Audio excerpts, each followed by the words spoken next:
第2話ポカラ先生シリーズ。片田舎の動物病院とポカラ先生の過去。昔々、片田舎の静かな村に小さな動物病院がありました。そこには情熱を持った獣医師ポカラ先生がいました。ポカラ先生は動物たちの優しい治療を目指し、日々努力を惜しみませんでした。ポカラ先生の過去には深い悲しみと決意がありました。都会の大きな動物病院で働いていたポカラ先生は、ある日、最愛のペットである犬のエルが重い病気にかかってしまいました。エルとの散歩や遊びの思い出がポカラ先生の心に鮮明によみがえりました。エルが病気で苦しむ姿を見て、ポカラ先生は何度も涙を流しました。都会の病院でもエルの病気を治すことができず、ポカラ先生は無力感に苛まれました。エルを失ったポカラ先生は、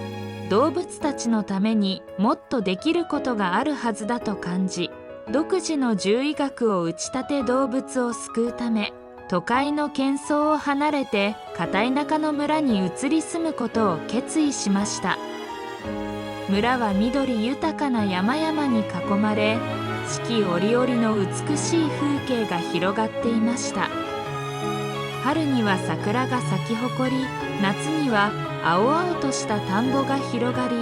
カエルの鳴き声が聞こえ、秋には紅葉が美しく、赤とんぼが飛び、多くの木の実がなり、冬には雪景色が広がります。ポカラ先生の動物病院は木造の小さな建物で、温かみのある待合室には動物たちの写真や不思議なおもちゃが飾られていました。窓からは村の風景が一望でき、訪れる人々に安らぎを与えていました。ポカラ先生は村の自然環境を生かし、野草や自然療法を取り入れた治療法を動物たちを治療しながら学びました。ポカラ先生の情熱と献身は村の人々にすぐに伝わり、動物病院は地域の動物たちの命を救う場所となりました。村の人々はポカラ先生の優しい笑顔と温かい心に触れ、次第に信頼を寄せるようになりました。ある日、ポカラ先生のもとに一匹の老犬杏が運ばれてきました。飼い主の老人は涙ながらに、この子を助けてくださいと訴えました。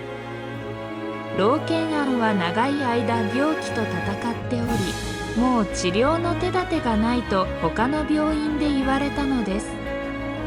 杏の毛は白くなり、目には疲れが見えましたが、その瞳の奥にはまだ生きる力が宿っていました。ポカラ先生は老犬杏の目を見つめ、その中にまだ生きる力が残っていることを感じ取りました。ポカラ先生は決して諦めず、老犬杏のために最善を尽くすことを決意しました。毎日ポカラ先生は老犬杏のために特別な治療を施し、愛情を込めて世話をしました。ポカラ先生は村に来てから不思議な夢を見るようになりました。その夢には異次元の扉が現れ、ポカラ先生に何かを伝えようとしていたのです。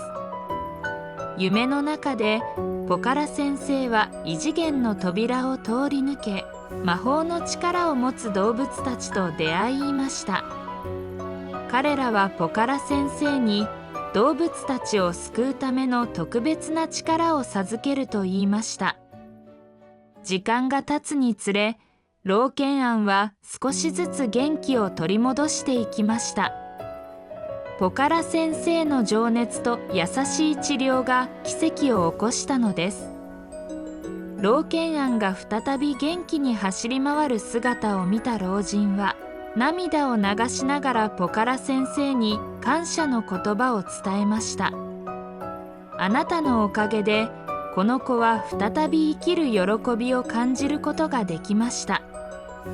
本当にありがとう。ポカラ先生は微笑みながら答えました。動物たちの命を救うことが私の使命です。これからも優しい治療を続けていきます。その後、村の人々はポカラ先生の人柄を聞きつけ、少しずつ動物たちを連れてくるようになりました。ポカラ先生の動物病院は小さい村の希望の象徴となりつつあり、動物たちと人々の絆を深める場所となっていきました。そんなポカラ先生がある日、突然異次元の扉を越え、不思議な力により魔法使いの動物のお医者さんになる日が来るのです。ポカラ先生の魔法の冒険、星の湖の秘密。ある満月の夜、ポカラ先生は再び不思議な夢を見ました。夢の中で星の湖と呼ばれる美しい湖が現れました。この湖は夜になると湖面に星が映り込み、まるで星空が湖に溶け込んだかのように輝いていました。しかし湖の奥深くには古代の魔法が封印されているという伝説がありました。星の湖への旅。ポカラ先生は夢の導きに従い、星の湖へと旅立ちました。湖に到着すると、湖面に映る星々がまるで生きているかのように輝いていました。湖のほとりには湖の守護者である精霊たちが住んでおり、彼らはポカラ先生に湖の秘密を教えてくれました。湖の精霊たちとの出会い。湖の精霊たちは湖の奥深くに封印された古代の魔法が解き放たれようとしていることをポカラ先生に伝えました。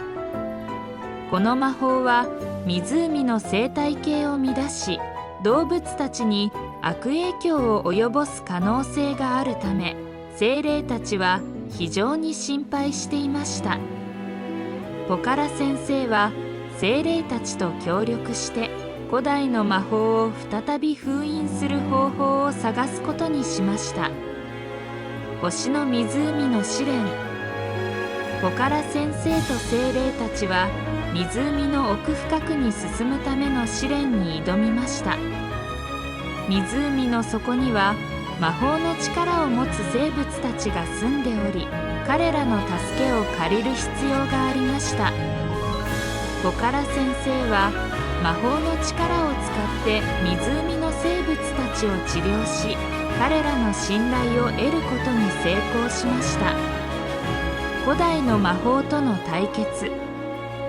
湖の最深部に到達したポカラ先生は、古代の魔法が封印された場所にたどり着きました。そこには強力な魔法の力を持つ古代のドラゴンが眠っていました。ドラゴンは封印が解かれると目覚め、湖全体を支配しようとしていました。ポカラ先生は精霊たちと共にドラゴンと対峙し、古代の魔法を再び封印するために戦いました。湖の平和の回復。ポカラ先生と精霊たちの努力により、古代の魔法は再び封印され、ドラゴンは眠りにつきました。湖は再び平和を取り戻し、湖の生態系も元通りになりました。ポカラ先生は精霊たちと共に湖の美しさを守ることができたことに感謝し、村に戻りました。ポカラ先生の星の湖の冒険は、自然と魔法の調和を取り戻すための試練でした。彼の勇気と知恵はどんな困難にも打ち勝つ力となり、湖の生物たちと精霊たちの信頼を得ることができました。